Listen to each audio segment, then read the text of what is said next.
We've got an excellent session lined up covering your submissions. This is our chance weekly to roll up our sleeves, give you direct support and feedback on many of the common challenges you've been struggling with. For those of you just joining for the first time, we intentionally set up Fast Track to help you avoid some of the most common challenges and pitfalls that grads face along the way in their research journey. And when I was a graduate student back at Yale, I faced a lot of these to the point where I nearly flunked out. And I don't want you to go through the kind of hardship that I did. And that's why we've created support that's going to help you with writing, help you with research proposals, help you publish your first paper and get on that proverbial fast track. So if you haven't already, do join our Facebook group. We're going to find a ton of valuable support that's going to help you read efficiently, save you a ton of time. I can't tell you how many students come to me and say, gosh, I wish I had discovered you earlier in my journey. This has saved me so much time and I've learned so much, because so many things that you need to do now just aren't being taught in universities the way that they should be. And we really want to plug that gap, giving you practical skills, showing you how to do the things you need to do to really thrive. Today, you're going to walk away with, if you stick around through this whole session, you're going to see our unique method for writing a winning research proposal called the GIFT method. And we're going to not just tell you about the theory, we're going to do a live example. Thank you to Katija for the mission that we're going to take a look at together, see how our proposal can be improved using this method. And those of you, it's research proposal season, if you're doing this now or even thinking of doing it in the future, you need to master this method. It's helped me win over $10 million in research funding, and my students have gotten fantastic results with it. The other thing we're going to do, we had a submission from a student who's really struggling with their systematic review, which is a specialized kind of literature review. We're going to talk about that more, to compare across two databases using Web of Science and Scopus, getting different results. We're going to help you troubleshoot and refine your search strategy because, again, when you're doing things for the first time, it's not uncommon you get stuck or something's confusing. So that's going to give you a lot of value. We've got more questions about identifying a winning topic. So we're going to use our convergence method and help you identify how you can apply that to make sure your topic's on the right path and you could define for yourself a research roadmap that you can finish in the time that you have.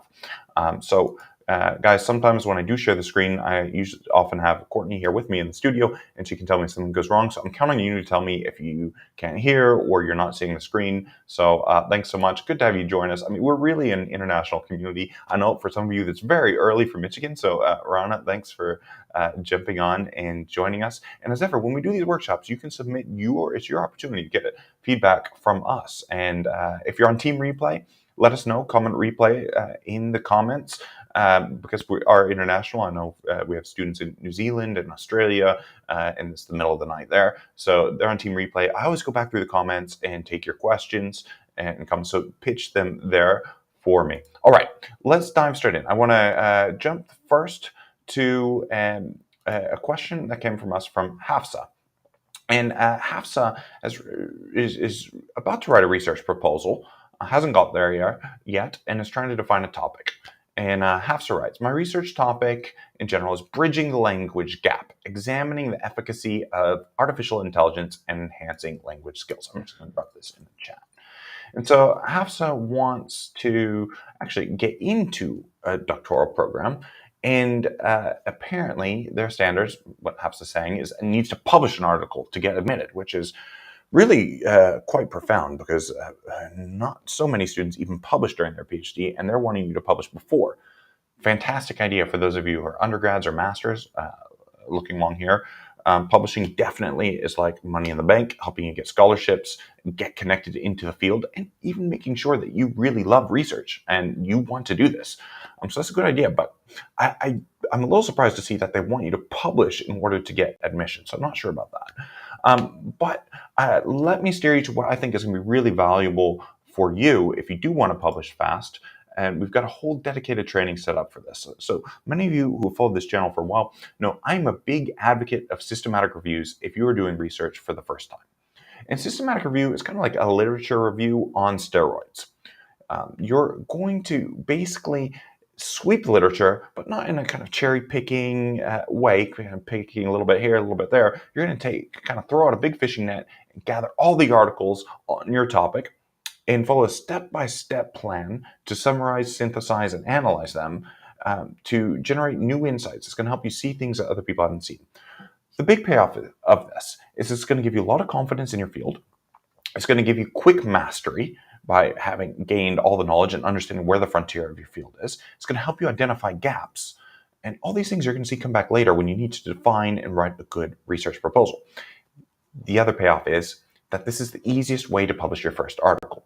We've had a lot of success with this. I'm going to show you an example from one of my PhD students who did this with a great effect, and it's become a very highly cited paper in the field. So let me go ahead and share my screen to show you exactly what I'm talking about here. So 2 seconds. Just want to avoid not having any technical glitches here. Here we go. I need to, that's not what I want to share. I want to share this one. Okay. Let's see if that works. Okay, I hope you all can see this. This is going to take 2 seconds for me to set up. Oh, come on. Let's go here. All right. Should be able to see my screen now. Okay. By the way, this is our Facebook group. If you haven't joined already, you're going to find lots of valuable resources in our guide section right here. Step-by-step courses, mindset training, productivity. Okay, I digress. All right. So let me show you what I'm talking about. So here's one that was done by one of my PhD students, Yushi Wang. Cited 1,200 times. So this is serious research. You can make serious contributions, plant a flag, and say, I'm a leading expert in the world in this area. And Yushi, after publishing this paper, got invited all over the world to conferences on this very hot topic, important debate about the spread of misinformation on social media. I think we all can see that that's important. And that's what I really recommend. You do something just like this. You can really, using American terminology, hit a home run, hit it out of the park. Because this is just really foundational in the field. And this has become a seminal paper in the field, and the citations really attest to that. Now, your topic, you said, was artificial intelligence in English, and I'm already kind of jumping to that, second language learning. And I think this is a ripe area. We have to look at how to set this up. But I think this is a right area. You can see here that there's a lot of good scope for doing this paper. You can see this is back from 2007. Artificial intelligence has advanced a long way since then. I think there's several papers here that you can summarize all the empirical papers in this field in a systematic review. New trends, second language learning. This is from 2018. I mean, the world in 2018 and the world today in AI is totally different. So I think there's plenty of scope to do this. There's another literature here in, I believe several students work on English as a second language.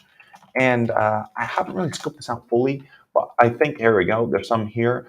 You might want to consider if it's second language learning or just focus on English. But I strongly recommend for you, given that you're applying to the PhD, you want to get a publication fast, I strongly recommend, have said, that you do a systematic review. And coming back, I'm not just tooting our own horn here, we have done 2 iterations of a challenge where we challenge all of you in the group to say, publish your first paper, start to finish, in 3 months or less. And you're going to find both sequences of that challenge right here in Guide 1 and Guide 11 of the group.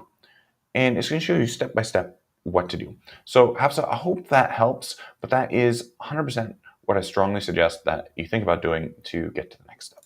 All right, let me come back and keep moving on. By the way, any questions or comments on that, drop them in the chat below. Okay, in fact, this links to another comment. Palumi wrote, please, I really need help and guidance. I'm presently writing my dissertation and stuck on the literature review. Okay, one of the advantages of doing a systematic review is it's step by step. So you should never get stuck because you'll know exactly at each step what to do next to progress. And that's what makes it such a great way to get into good research habits and get to the next level. So Palumi, same thing applies. I mean, I would like some more information from you about the literature review, but I recommend this for everybody, no matter what your field is. I really am a big advocate. Okay. Next, we've got Puang. And Puang, and sorry guys if I'm saying your name wrong, Puang has written to us saying, I'm interested in doing a review paper on the impact of WFH, which I understand as work from home on employee productivity, and is having some trouble finding the literature because saying when I do an article search in Web of Science and Scopus, both databases return hugely different results. Okay. Let me share my screen once again, and let's get some clarity on your topic and how you need to set up your search. And we're going to start this from first principles to avoid any potential confusion. Okay, and hang on, I'm having some trouble sharing my screen. Okay, let me remove this source and try to share my screen again. Okay, window and whiteboard. Okay, we've got a whiteboard here. So we've got here the impact of WFH, we're going to spell this out, work from home. So let's just call this remote work on employee productivity. Okay, now, whenever you have a topic like this, you need to identify what are the keywords, because that's going to set up your search. So keyword are not things like impact. This is not a keyword. Your keyword here is remote work and employee productivity. So when we set up your search, those are going to be two keywords we need to find variants of. So you need to go through the literature and find keyword variants for remote work to make sure, right, in economics, sociology, in different fields, remote work is talked about in different ways. So you need to find different permutations because you're going to throw out a fish in it to try to get literature on remote work. And if people talk about the same thing in different ways, you need to make sure you've captured the different ways and meanings people talk about this remote work. And I know, Phuong, you've identified some. So remote work, work from home, and so forth. I'm going to show you how to identify those keyword variants in a second. The next thing is productivity. Again, productivity across fields is talked about in different ways. And it's the same thing. You need to go find those keywords. So how are you going to go about doing that? And just to show you here what we're looking at, right? How are you going to go about finding these different keywords? And you're going to need to follow kind of a systematic approach. And what I recommend doing is standing on the shoulders of giants. So we're going to go find, for these keywords we've identified for both of these, we're going to find keyword variants from already established reviews. So we're going to say, look, these other scholars have already searched for remote work, and here's what they used. And if you have a problem with the way I'm doing it, you're going to have a problem with the way they've done it as well. So you're kind of putting on armor for your paper and saying, well, look, here I'm a humble graduate student, but I'm lifting the methods that have been established and validated. So we're gonna take a look at this here right now. So I'm gonna go into Google Scholar and find two systematic reviews, just as an example, just to get us started on both of these. So I've got to unshare this whiteboard, and let me remove the source and share my screen again. And there's no magic. These are simple, straightforward methods that I really believe anybody can do this. Anybody can do this. Many of you, I find, it's not that you can't research powerfully, it's that you just don't have support and guidance. Okay, so here we go. So let's do systematic review, remote work. And here's telework. We've already identified from the search telework as one keyword variant. New ways of working, flexible working. That's good. That's probably going to be a good one. Remote work here. So remote laboratory work. I want to find one on remote work. Let's take a look at this paper. This might have some keywords in it, and it looks like we can get the PDF open access. So you're going to go straight through the methods and figure out what keywords they used. So they use search terms new way of working. I don't really like that. That doesn't really help us so much. They did this nice Pico, guys. Those of you who know me know I like Picos for defining topics. That paper doesn't really have what we want. So flexible working is a good one. Let's try another one. Telework. There's a systematic review, work stress, remote work. One thing that I'm liking here is I'm not seeing a lot of systematic reviews on remote work, which really kind of tells us that the goalposts in football are wide open for you, which is really nice. Let's try flexible working and see what that comes up with, and see if this gives us. Sometimes they don't give you the keywords. So when you guys follow our reading training, you'll see that we don't often read entire articles. So many students I know lose so much time reading every word. You don't want to do that. You want to forensically go in, understand why you're reading an article, and kind of fish out that information. That's what we're doing here. So here we go. Oh, look at this. Somebody's already done this for you. Flexible work, alternative work, telework, part-time work, telecommute, remote work. Somebody's already done the thinking and lead work here. And so what you'd often do in your search strategy is cite these guys and say, hey, I stood on the shoulders of giants. I adopted their approach. So I'm going to send this link to the article here to you in the chat, because I do believe that's going to help you. And guys, I'm sometimes missing sharing my screen. What I've done here, I just found an article on the topic and just forensically dove straight into the methods right here. And you can see here the keywords that have already been fleshed out for you to save you a whole bunch of time. And look here, we want to look at employee productivity. They've already got some terms here that may be relevant too. Productivity, absenteeism, and so forth. So I'm going to send you this article form here. And are you sharing the screen? Yeah, thanks, guys. You gotta I appreciate you letting me know, because error is human, and when I'm multitasking here, trying to do things very, very quickly live, sometimes I miss a link. So here's the link, and I'm putting that in the comments below, so you can find this later for this review. I'm gonna stop sharing the screen. I'm gonna go back to our whiteboard. I'm gonna just kind of show you the approach you want to do now to keep track of these keywords. So I'm gonna remove this. Come back to the whiteboard over here. Okay, so you should be able to see the whiteboard again. So what do we do? Just for flexible, we found a whole bunch of terms. We found flexible work. We found telework. We found alternative work. We found remote work. We found all sorts of different permutations. And you want to do the same thing for productivity. Now, that article had work-related outcomes, and that had some things already that you may not have thought about, like absenteeism and things of this nature. So what you're going to do, and this sets up the basis for a review, when you go to these databases, you mentioned you were searching Web of Science and Scopus, you're going to set this up, and the way you set this up is you're going to have everything that you've used to capture remote work. You're going to have the term for remote work. All those terms you're going to connect with or. It's going to be this or that. It's going to be remote work or telework or whatever it's going to be. And then you're going to connect it to your next keyword with and. Because to be in your search, it has to have something about remote work, and it has to have something about productivity.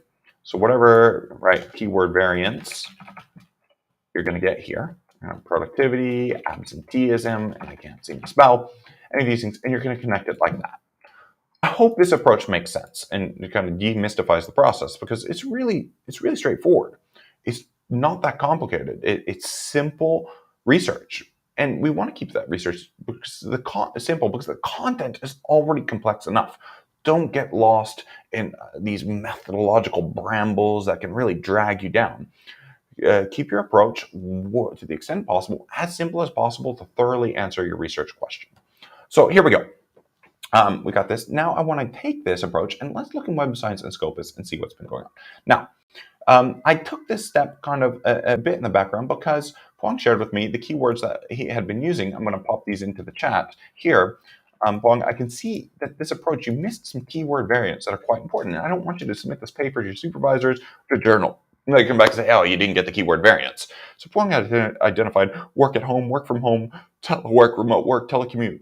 But you can see there's already a lot more words that are being used in the literature that you've missed. And one of the worst things that can happen is you do all this work, a reviewer comes back and says, oh, you missed this word because maybe that's a word they used in their work, and then you got to start it all over. So frustrating. So make sure you do this due diligence and take this step. Okay, I'm going to share my screen again. And we're going to go into Web of Science and Scopus and take a look. And I'm going to keep it simple. I'm actually going to use Phuong, even though Phuong's keywords aren't the ones that I would choose to use personally. I would follow this approach. I'm just going to, Phuong, to help you troubleshoot the step where you're saying you're getting different results, I'm going to stick with what you've done. So let's go into Scopus.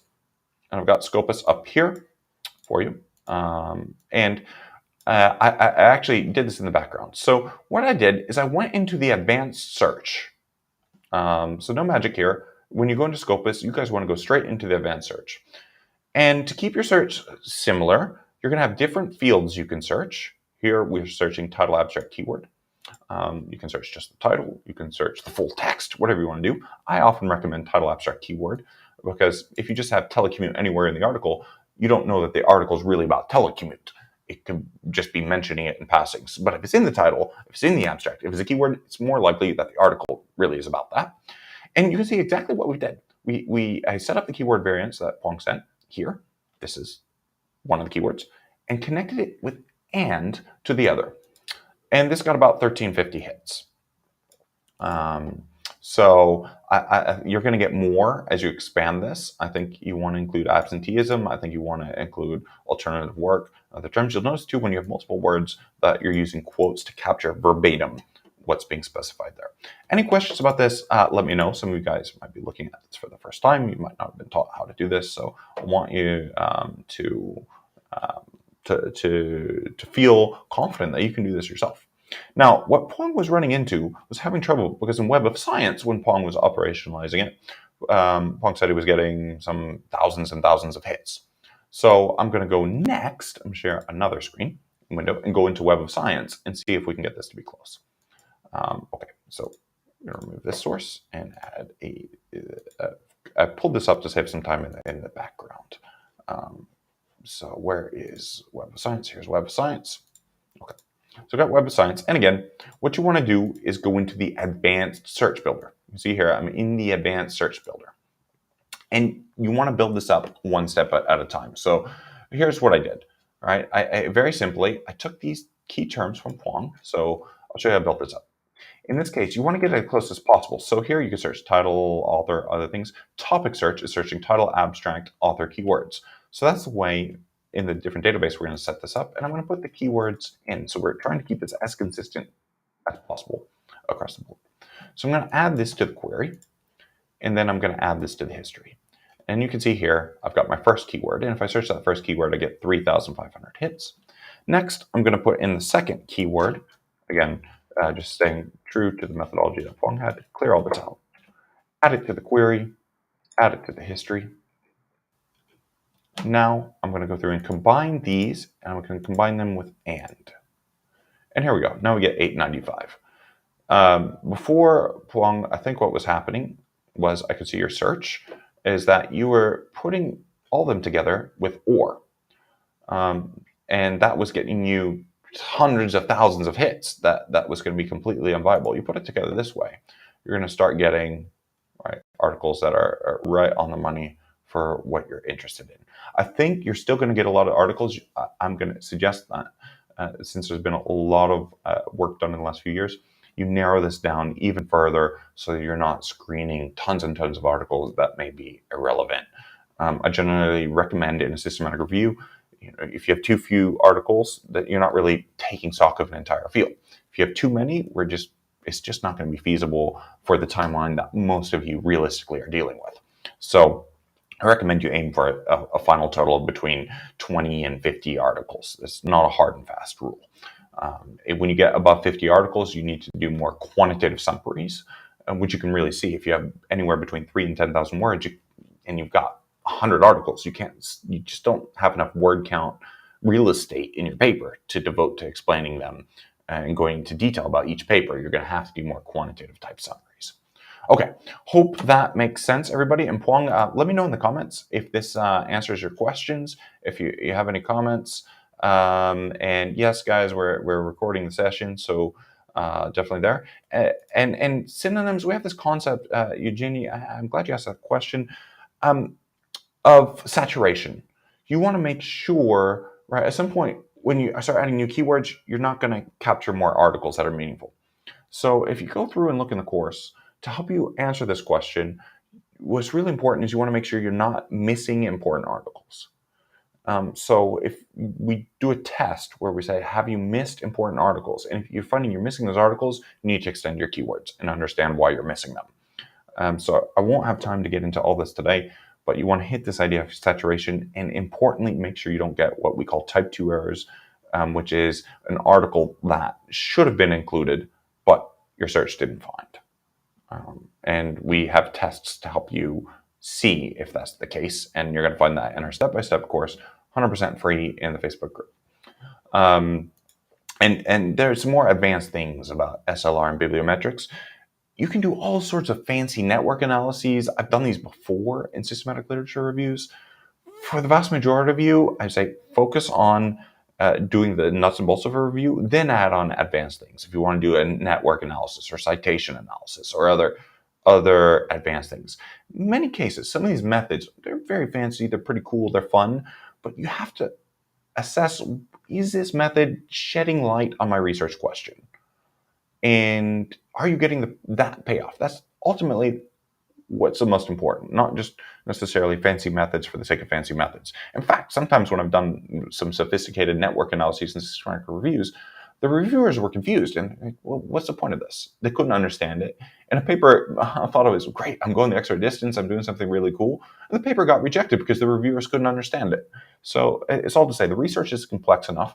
Try to keep things simple. By the way, guys, a cup of coffee. Okay. I am mildly addicted to caffeine. I think that's a symptom of living in Italy for a long time. But anyway, I digress. Okay. I'm going to go next. I want to go into our important research proposal that we got from Katia. And yeah, somebody's joined the session late. Guys, you can always watch on the replay. If you're on Team Replay, let us know. By the way, give us a like because this helps the algorithm, as I've learned in Facebook, YouTube, LinkedIn, and different places we're streaming, to reach more people. Because if you like it, then the algorithm apparently figures out that other people like you are going to like it. So I used to get so annoyed. Everyone would say, like our video. But now I understand why. It actually helps us serve people who might not otherwise benefit, who really need this information, this content, this support right now. Okay. Yes. So, and you guys can always directly message me in the Facebook group and some of our chat channels where you can tap not just my knowledge, but the wealth of the entire community. No person is an island, and that's exactly what we're trying to build here at Fast Track, a living, breathing, thriving community of support.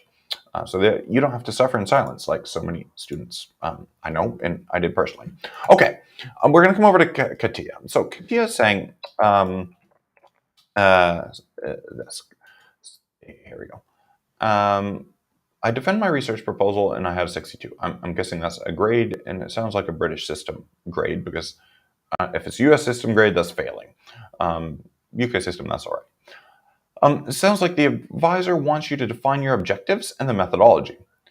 Okay, I'm not 100% sure I understand everything you're saying here, but it sounds like what they're saying is the objectives are unclear and the methods are unclear. So we're going to look at that.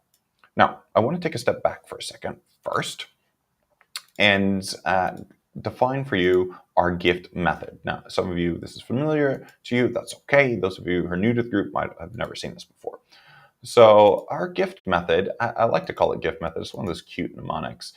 It's because your research is kind of your gift to the world. It's your baby. And it has the 4 essential, indispensable ingredients of a winning research proposal. And the first of these is you need to identify a gap. You hear us talk a lot about a gap, but it's what's missing in the literature. There's a debate and there's evidence, and we're missing something in the evidence to shed light on that or help resolve that debate. And there are different kinds of gaps. They can be conceptual, they can be methodological, they can be theoretical, they can be geographical. You need to get clarity on what's missing in your field. Right? Almost all of you, you're doing this research because there's a reason. There's a reason why. No one's done it before, or they haven't done it in the right way. I want you to really reflect on that because you're investing so much time and energy. You want to have clarity on what contribution you're making. So, got to define the gap. We have an entire dedicated training on the gap. So, if you're feeling confused or lost about your gap, you need to watch that training immediately. The next is your idea, your winning idea, and this directly follows from the gap. So, usually your gap comes directly in contact with the idea. There's a gap, and I have this idea that's going to fill that gap. And we're going to need to articulate that idea well. And then you're going to need to convince us that this idea you actually have, you can actually do it. This is really important. So many proposals, especially when it comes to writing grants for competitive money, get knocked down at this stage. They don't believe you can actually do what you're proposing to do. Oh, it's too high risk. You're not going to get this done in time. We're not going to get good value for money on the investment we're making for you. In terms of academic programs, they want to see that you can actually finish. In some cases, in UK institutions where I think you're based, the money that those schools get, those universities get, depends on their completion rates of their students. So they need to show to the government, show to their funders that people start a program and they finish it. So feasibility is very important wherever you are. And finally, after that, you need a timeline. Again, that's going to help show it's feasible, but also for you, you need a roadmap so you can hold yourself accountable, and break down this big mountain you have to climb into concrete steps. Excuse me. All right.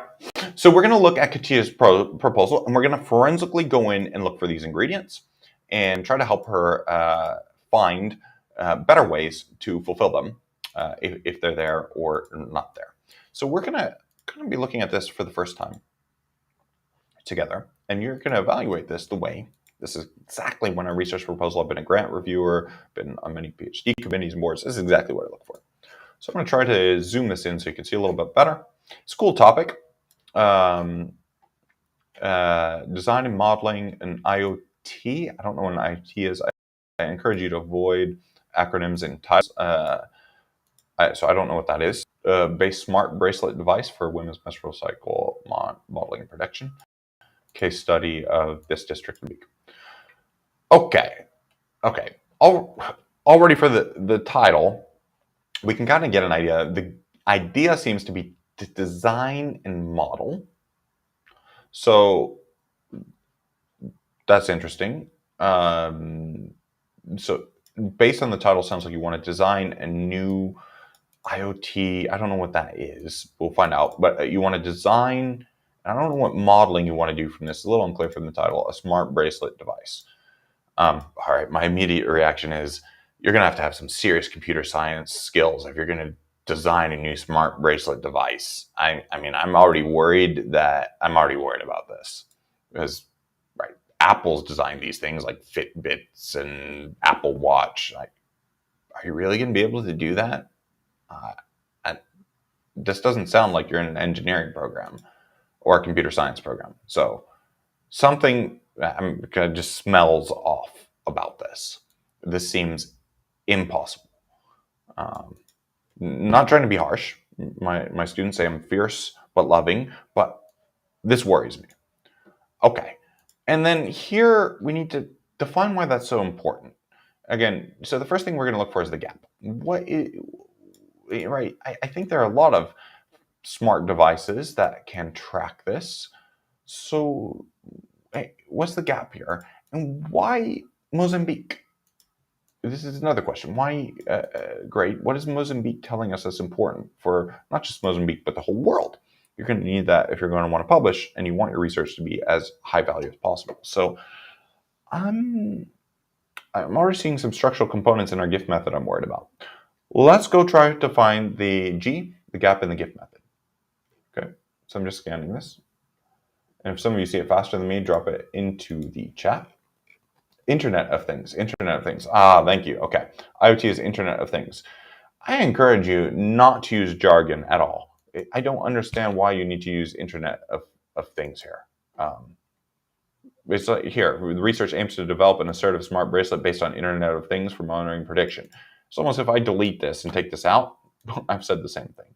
I don't understand what Internet of Things is added, and your readers won't either. So avoid jargon as much as possible. So I don't understand why I don't see the gap.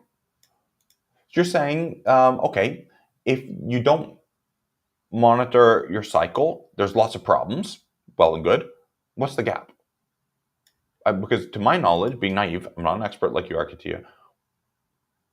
There's lots of things out there that can monitor. We need to really get clarity. So I'm really concerned. The gap is missing, and that gap then right, the research aims to develop this. You usually want to say, all right, in all your research, you want to be able to say, to plug this gap, this research aims to do something. So I don't understand why you want to develop a new bracelet. That doesn't make sense to me. And I'm concerned about it. Yeah, and methodology is design and developing using machine learning with processor this that analyzes this. Okay, you can do it. That's fantastic. But then say the gap. Why are the ones that exist not good enough? What's wrong? Then your gap needs to say, right, the problem is the Fitbit and Apple or whatever exists. You need to say, what is wrong with current devices. That's justifying you to make a new device. I hope that makes sense. Um, okay. And then this is fine. If you can do this, that's great. Now, and I guess these are all key determinants of menstrual phase detection. Okay, that's great. Now we need to say something about the feasibility that you can actually do this. So let's go and see, right? I want to go back and go through and look a little bit more. Okay, you have all sorts of stuff on the problems here, problems. By the way, we need to use our peer system to write better. There's a torturous paragraph. Each paragraph you want to make 1 point, no more, no less. This get your readers lost. I can see outline needs some help. That's okay. We're not focusing on the writing. We can do a dedicated session on that. You're talking about downsides to contraceptives. Okay, that's justifying the role of a device. Internet Things is collecting. Okay, so you're saying that this is a technology of collecting data in real time.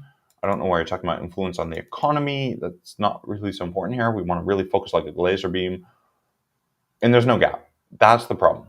Again, we haven't, and I think this might be why you're getting lost. You haven't defined the gap at all. So that's the first order of business. And I'm going to link you afterwards to a gap training. If any others of you would like that gap training, get in touch with me directly and I'll link you up. But that's a problem. I want to see the methodology, how you're going to do this. Because like I said, that worries me. I'm really worried about this. Okay, let me go down and see the methodology. So, right, that's the next step in our gift. Problem statement, okay. We're gonna skip past all that. Methodology. Research question. Now we're talking about keep teenage women in school. You see, the problem here, your gap's not clear, and now the research question is not linked to a gap. It's just kind of floating in the air and doesn't make a lot of sense. So let's come here. To propose, now you've got a literature review, and now you're going to analyze this. Okay. These are generally good things, but this design and model about, because that's really the core of the research. This is just a background literature review that you can do. This is fine. That's okay.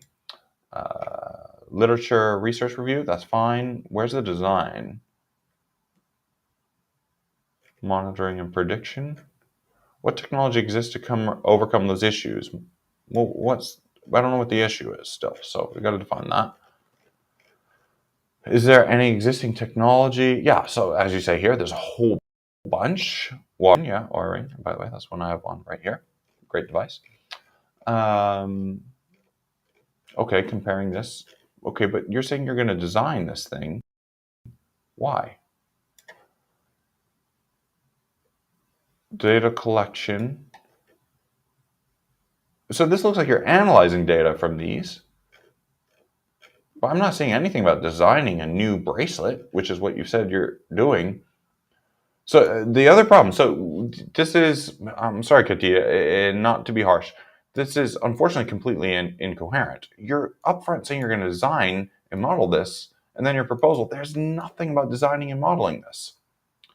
Maybe I'm modeling, you're talking about collecting data. So I don't think you actually want to design this. Maybe you want to design a better algorithm based on the data for predicting.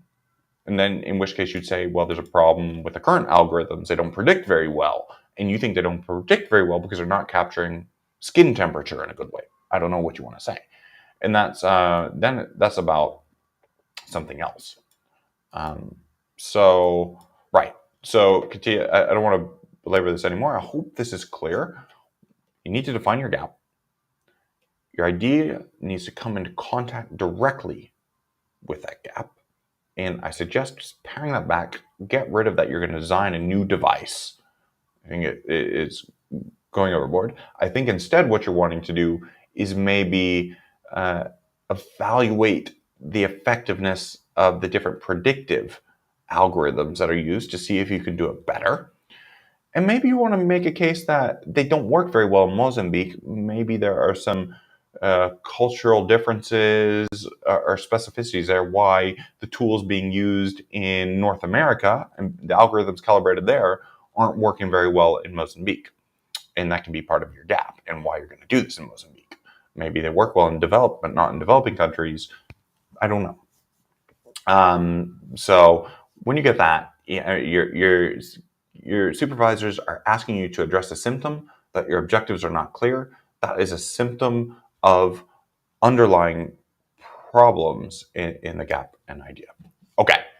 Hope that helps, guys. I'm going to look at your comments. I'm going to put the chat up here and see what some of you are saying. Some of you are saying you'd like your proposal to be reviewed in the next live session, 100%. And use this tool on your own. The gift to go through and see if you got the nuts and bolts available.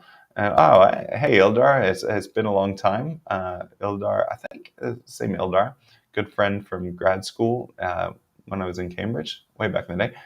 In math, writing literature review is typically done by experts.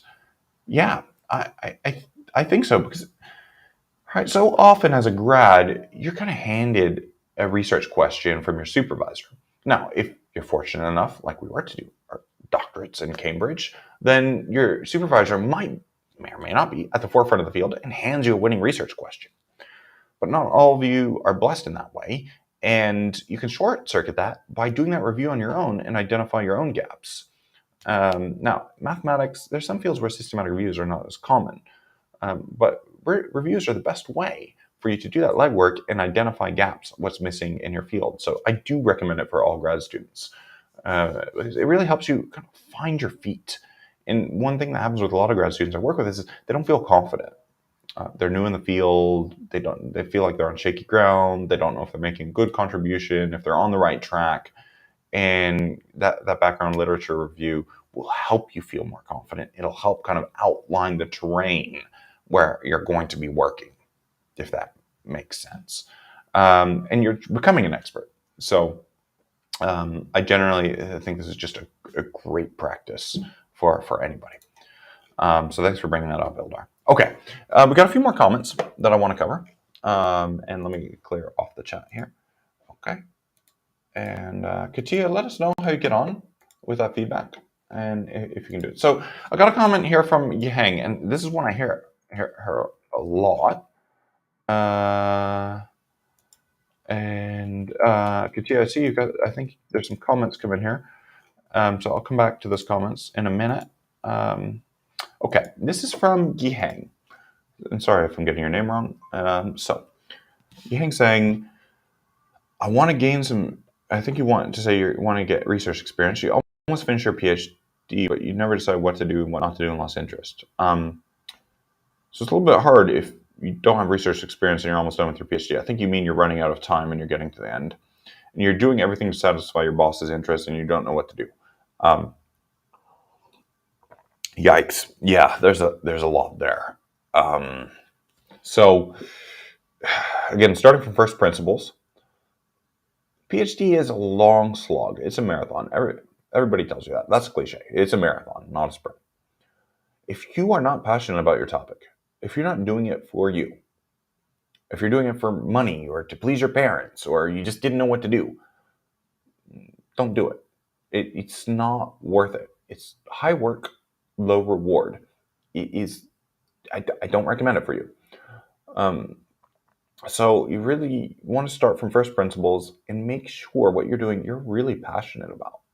Like you feel almost called to do. I remember when I wrote my first book, huge sacrifice. My friends didn't see me for months and were making fun of me for living in the library.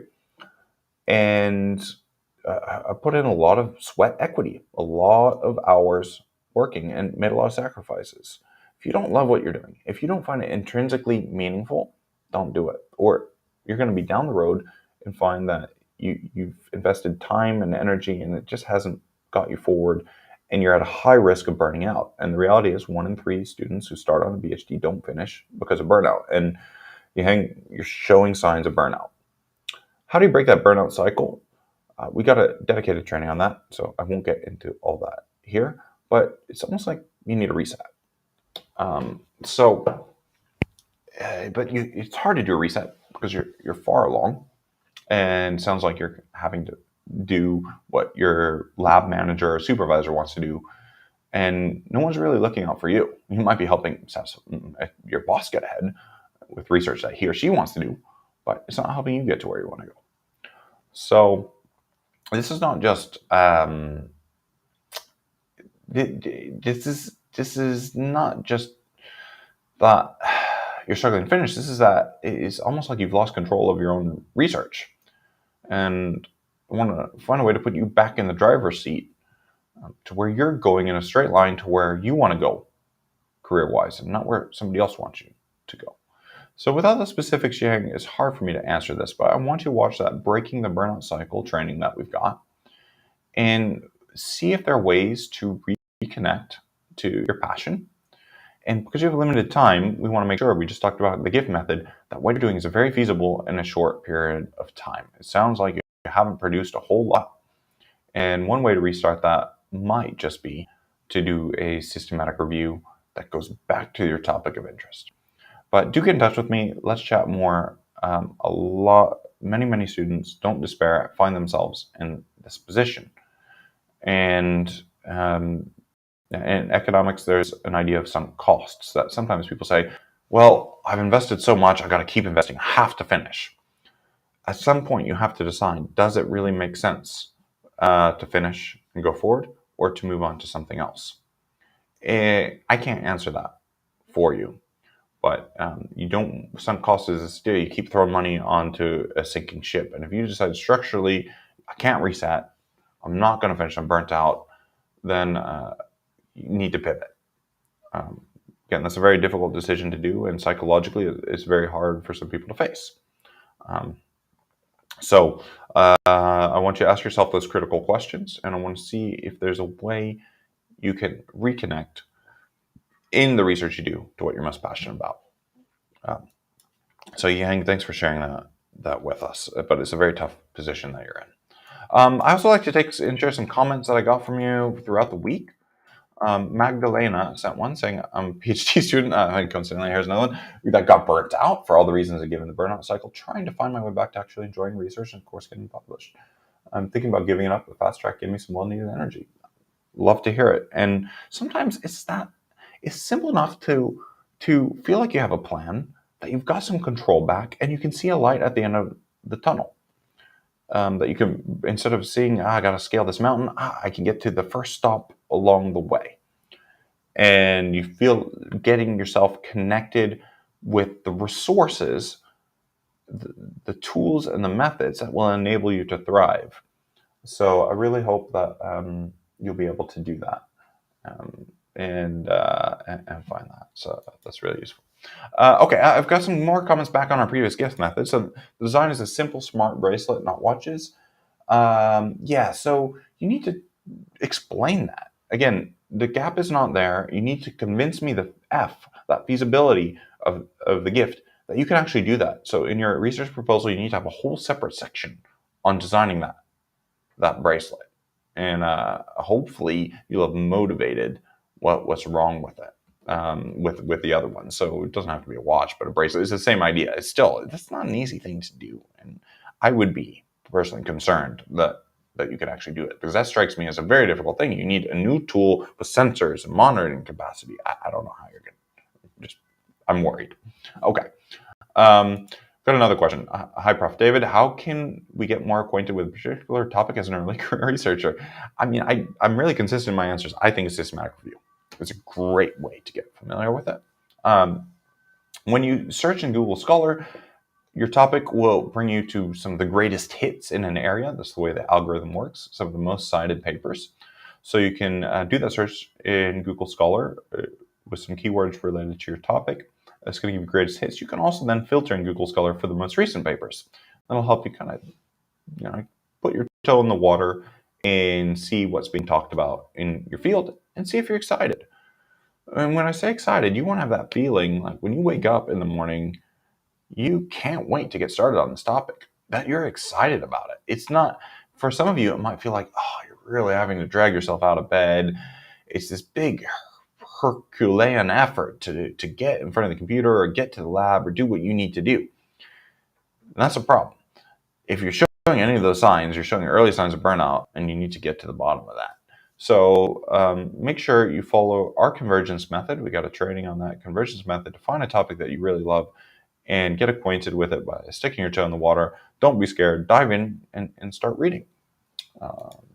And the other thing to say about that is a great way to get acquainted with a particular topic. Attend some conferences, find mentors. Finding mentors is one of the most important things that you can do along the way. And I've been very fortunate to not just have one, but multiple mentors who have helped me get to the next stage. And when I say get to the next stage, right, what helped me get from the master's to the PhD, I needed a different mentor from the mentor who helped me get from the PhD to being a postdoc, to then postdoc assistant professor, and so forth. So I've had many mentors. If you don't have a mentor, you need to find one now. You need to find one yesterday. Okay. A few others. And here's saying a big gap is school absence. So I think some of you can see, coming back on a research proposal, that there's a disconnect in logic here. You're saying that the girls aren't controlling their period, and because they don't have control over their period, they're missing school. Okay. But why? Again, your innovation is the bracelet. So what's wrong with the existing bracelets? That's what you need to say. The absence is a symptom, but this isn't really your gap. That's not it. That's a problem, but it's not a gap in that it's missing in the research. Unless your research question is, you want to look at the link between control of menstrual cycle and missing school. And you want to show that if you don't have control of your menstrual cycle, that you miss school. That you want to look at the consequences of inadequate control of menstrual cycles. Then your gap would be, we don't know, your research question would be formulated, we don't know what the consequences are of inadequate menstrual cycle control. I hope that makes sense. And that's a different gap. So, yeah, have a think about that and try to get clarity so you don't go in circles. Okay. Got a few more comments. There's another one that came through, and I have to say I didn't understand it earlier. So when you guys send me some things to look at, give me as much detail as you can. Give me as much history and interest that you can. It's going to help me give you better support. It's going to help me help you, as the cliche goes. So one of the greatest challenges faced by researchers in data collection, where there's insecurity. Yeah, guys, I don't understand.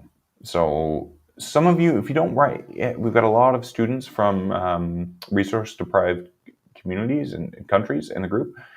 If English is not your first language, I would encourage you, when you send stuff to us, pop it through ChatGPT or DeepL language translator or Grammarly and send it to me so I can simply better understand. I can't work miracles, but I think what you're saying is, so I'm going to try and interpret this, that collecting data and in settings where there's maybe civil conflict, or for example, imagine right now there's Israel-Palestine conflict, and I want to delve into the deeply embedded problems that have been going on for years there. But if you were trying to collect data on, right, what are the impacts of Israel's activities in Palestine, right, where Israel says one thing, Palestine says another, I don't recommend you do that research because that's highly insecure. That's very hard. You need to find a way to kind of stay out of the woodworks there, to stay safe, not least, to collect that data. That may be collect information on Twitter or social media. That would be a way to go. So when you collect data, really any data collection, you need to be very, very focused on your research question. And this all comes back to the GIFT method. If you have an airtight, bulletproof research proposal, you're going to collect the right data because the data you're collecting are going to be directly speaking to the gap and your idea. So just make sure that this also speaks to the F component, that you also cover that, because it wouldn't be feasible to say, I want to collect data on people's, I don't know, access to hospitals during this conflict. That would be very hard to do, and I'd be worried about it. I'd be worried about you trying to do it. You could try to do some online surveys, but if the internet gets cut from a power outage, how are you going to do it? You're going to get a biased sample. So this is a very big challenge. is an ongoing challenge because often, precisely in conflict zones, they're data-free zones where we can't get up-to-date live information. So do send me some more. I hope this helps a bit. Sometimes, if it's not feasible, you have to pivot, and you have to find another creative method to shed light on your research question. And sometimes that's huge innovation. We talked about gaps. If you can find an innovative way to collect data, just shine a light on a problem, that plugs a much needed gap. So sometimes the innovation is in the data collection itself. Okay, guys, really productive session. Glad to have all of you join us. And I've got, okay, the last couple questions, guys. I really love the enthusiasm. I can't keep up with all your comments, but I will go back through and look at them. Oh, and that's awesome. Okay, I love comments like these, guys. Send more comments like these. I love these. I love celebrating successes and wins in the group. And yeah. Oh. Okay, get in touch with me because I'm losing track because I work with so many students. I can't even tell who's who. And unfortunately, Facebook, you got to give permission to our studio platform to share your name. But used the systematic literature review technique in 2021 and got a PhD in finance with a scholarship. That's awesome. No exaggeration, guys. This doesn't have to be that complicated. This is like money in the bank. Case in point. That's awesome. And I love to hear this. One of the best lectures. Thank you, guys. That means a lot. This is exactly why I'm doing this. I have the good fortune of being in a position career-wise where I think many of you find you do this because you want to make a contribution and you want to help others. I initially wanted to be a doctor because I thought, I want to help individuals. I got into public health because I could think about contribution for an entire population. And in working, I realized when you can empower people with tools that can change the world, so I can have that same individual impact in a way that I wanted to have as a doctor, but even greater because it can empower you to make a difference in the world. And many of you are committed to the public good, want to make a difference, and I want to democratize that knowledge that I got at Yale and Cambridge and then shared at Harvard and Oxford where I taught. And I want to share, basically, if I could just kind of take everything I know, dump it into training and share it with you, that's what, to where you don't need my help or support anymore. That's what I want to do if I can succeed. And fortunately, I'm not alone in this. And we've got Professor McNamara and other friendly professors in the group who are here to give support as well. So thank you for joining. One more. All right, last one. There is a dedicated training. Odds are, guys, because I've been doing this for many years.